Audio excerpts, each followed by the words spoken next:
aplaus yang meriah. Oke, dimulai dari sekarang.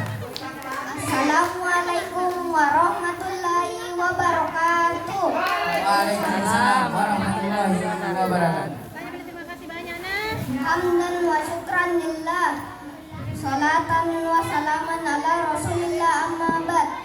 Puji syukur kehadiran Allah subhanahu wa ta'ala, dengan rahmatnya kita dapat berkumpul di tempat ini hari ini. Pada kesempatan ini saya akan menceritakan kisah Nabi Sulaiman alaihissalam.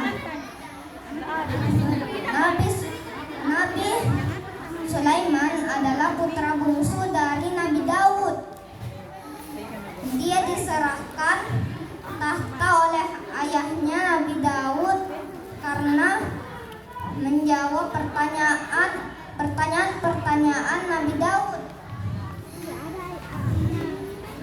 Pada suatu hari, Nabi Sulaiman ingin pergi ke rakyatnya karena istana dan rakyatnya terlalu jauh.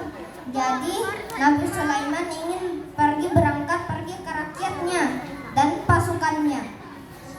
Saat di perjalanan, dia bertemu segerombolan semut yang ingin masuk ke sarangnya. Dan Nabi Sulaiman mendengar apa percakapan semut itu. Jadi dia menyuruh ke semua pasukannya untuk berhenti sebentar.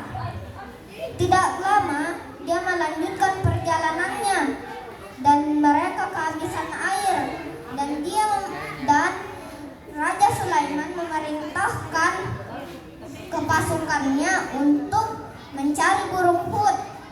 Ternyata burung hut pergi bersama temannya ke negeri Sabah untuk melihat Ratu Balkis. Sesampainya di situ, burung hut kaget melihat istananya.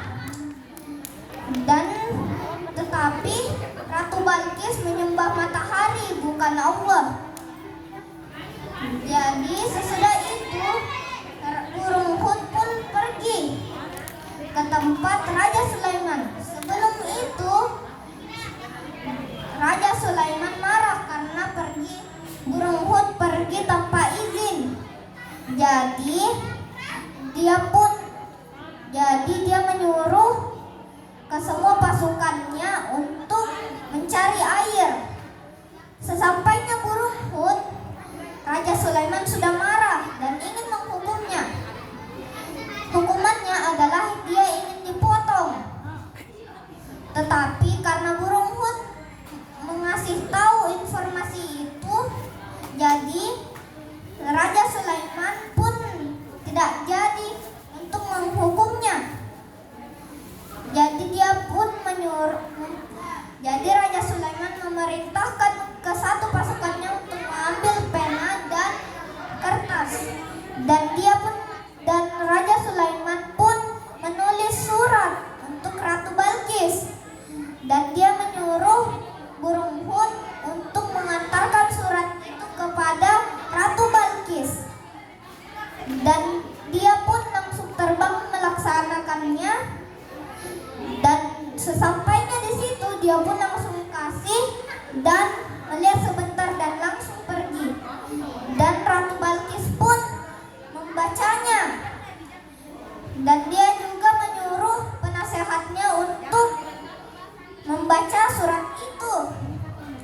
Di isi surat itu, engkau harus menyembah Allah dan bukan matahari, karena Allah yang menciptakan dunia, manusia, dan semua, biar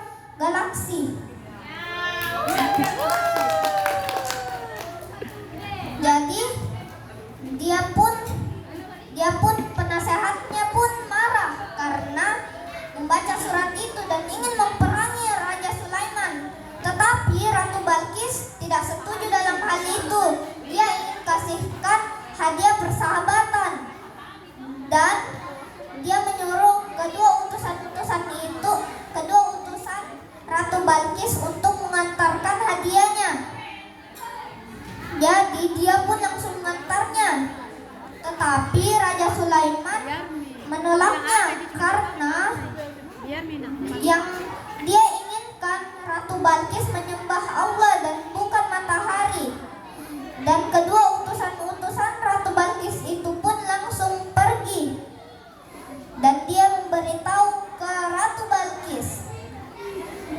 Jadi penasihat itu pun marah lagi. Tetapi Ratu Balkis masih tidak setuju dan dia ingin bertemu langsung kepada Raja Sulaiman.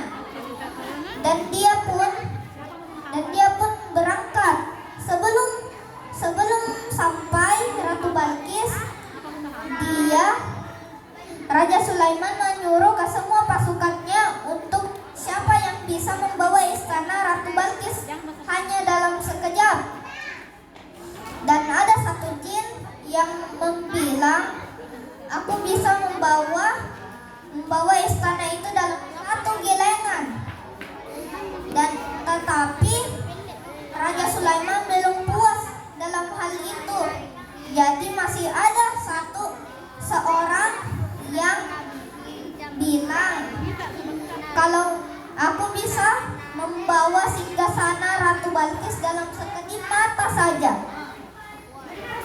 Jadi dia pun langsung mengangkat untuk membawa singgasana Ratu Balkis. Dan singgasana Ratu Balkis pun langsung ada di kerajaan Raja Sulaiman. Tidak lama datanglah Ratu Balkis dan dia terkejut karena dia melihat singgasananya yang sudah ada di kerajaan Raja Sulaiman. Dan Raja Sulaiman memerintahkan untuk duduk di kursinya.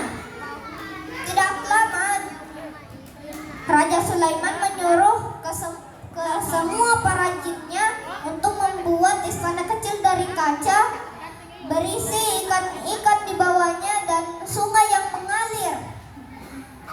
Dan tidak lama jadilah istana kecil itu. Dan Raja Sulaiman menyuruh Ratu Balkis untuk pergi ke belakang istana Raja Sulaiman. Tidak lama dia terkejut lagi karena melihat di bawahnya ada air yang mengalir. Dan dia melangkahkan satu kakinya dan dia mengangkat pakaiannya. Tetapi Raja Sulaiman bilang, kamu tidak perlu mengangkat pakaianmu. Engkau bisa melangkahkan satu kaki. Dan dia pun melangkahkan satu kaki lagi dan dia terkejut. Ternyata memang apa yang dibilang Raja Sulaiman. Dan dia pun langsung meminta ampun kepada Allah karena sudah menyembah matahari. Jadi Ratu Balkis pun ikut agama Islam. Nah, begitu cerita Nabi Sulaiman. Wassalamualaikum warahmatullahi wabarakatuh. Waalaikumsalam warahmatullahi wabarakatuh. Tepuk tangan yang meriah kepada Ananda kita.